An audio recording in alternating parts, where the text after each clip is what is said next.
के पाठक असल में उनको हीरो बनने का चस्का लगा हुआ है और जो उनके विभाग की सीमा है उसको वो नहीं समझ पा रहे हैं। के पाठक ने मुंह से बयान दे दिया है कि भाई हम 10 से 4 करेंगे, लेकिन लेटर जारी अगर नहीं हुआ तो वो लागू नहीं हो रहा है।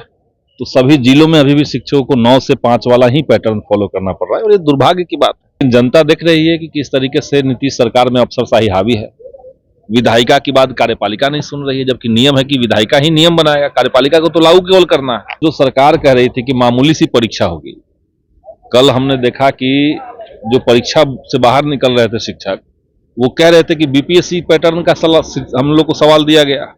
ये तो बात नहीं थी। जानबूझ करके नियोजित शिक्षकों को प्रताड़ित करने के लिए, उनको अपमानित करने के लिए, उनको फेल दिखाने के लिए बीपीएससी का पैटर्न लागू कर दिया है। तो नियोजित शिक्षकों के साथ जो उनका संगठन है, उनके साथ बैठ करके हम लोग बात करेंगे और आगे की रणनीति बनाएंगे। शिक्षक किनकी बात माने, के पाठक की माने या फिर मुख्यमंत्री नीतीश कुमार? ये सवाल आप लोग को सरकार से जरूर पूछना चाहिए कि शिक्षक बात किनकी माने। देखिए, ये तो दुर्भाग्य है कि 3 बार सरकार की तरफ से सदन में आश्वासन देने के बाद अभी तक लेटर जारी नहीं हुआ और सिर्फ मुंह से कह दिया गया। मैंने सुना है कि के पाठक ने मुंह से बयान दे दिया है कि भाई हम 10 से 4 करेंगे, लेकिन लेटर जारी अगर नहीं हुआ तो वो लागू नहीं हो रहा है। तो सभी जिलों में अभी भी शिक्षकों को 9 से 5 वाला ही पैटर्न फॉलो करना पड़ रहा है और ये दुर्भाग्य की बात है। सरकार को संज्ञान में लेना चाहिए। क्या लग रहा है, सरकार का सवाल खत्म हो गया? वही दिख रहा है।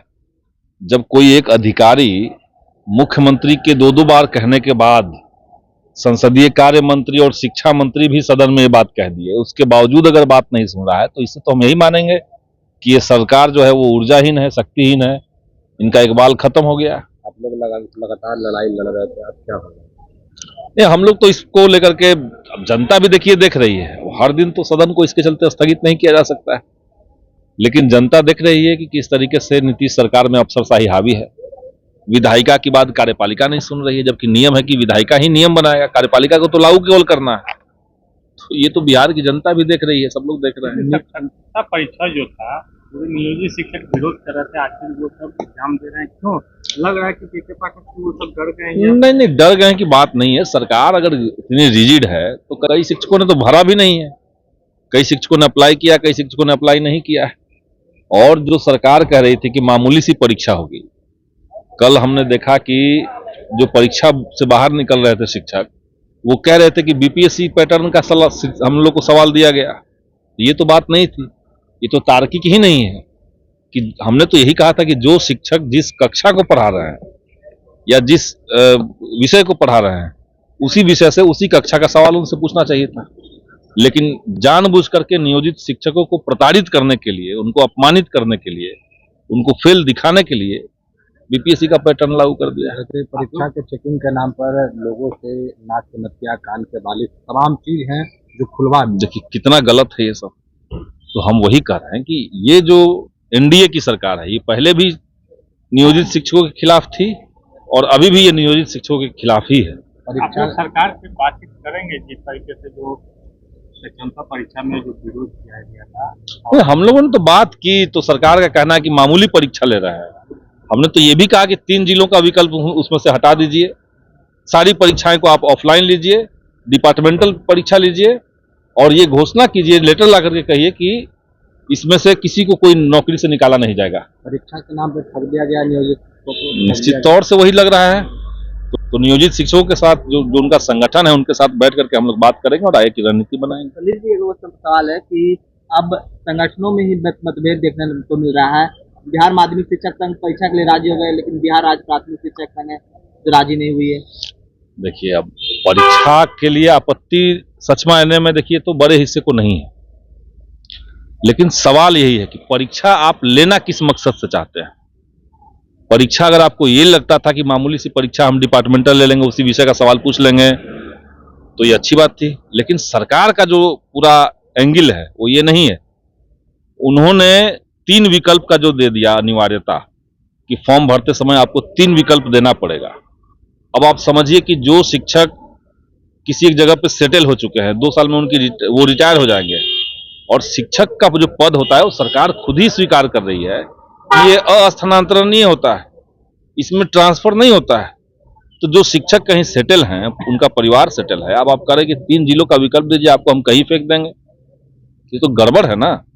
तो इसके चलते बहुत सारे शिक्षक नाखुश हैं सक्षमता परीक्षा से। शिक्षक किनकी बात माने, के पाठक की माने या फिर मुख्यमंत्री नीतीश कुमार? ये सवाल आप लोग को सरकार से जरूर पूछना चाहिए कि शिक्षक बात किनकी माने। सरकार के जो भी मंत्री हैं, हालांकि अधिकांश मंत्री तो सदन में आते नहीं है, मंत्रिमंडल का विस्तार हो नहीं रहा है, और इसका सबसे बड़ा खामियाजा जो भुगत रहा है वो बिहार की जनता भुगत रही है।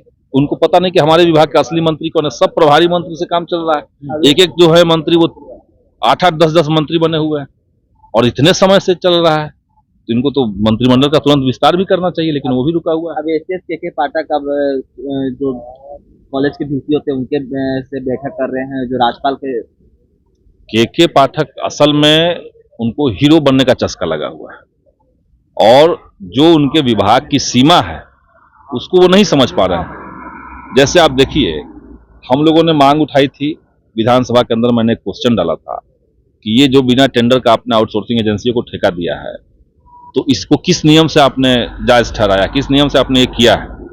सवाल स्वीकृत है लेकिन जवाब नहीं आ रहा है। इस तरीके से इस बार भी फिर मैंने एक सवाल डाला, तो उसके बाद विभाग जो कर रहा है, सारे आउटसोर्सिंग एजेंसियों को कह दिया कि अब आप अपनी बहाली से खत्म करवा दीजिए।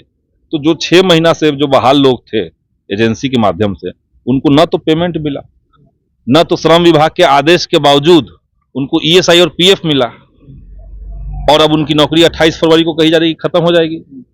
तो इस बीच में जो पैसे का लेन देन हो गया, इसका हिसाब कौन देगा देश की जनता को, बिहार की जनता को? ये सब चीज के पाठक की गड़बड़ी है।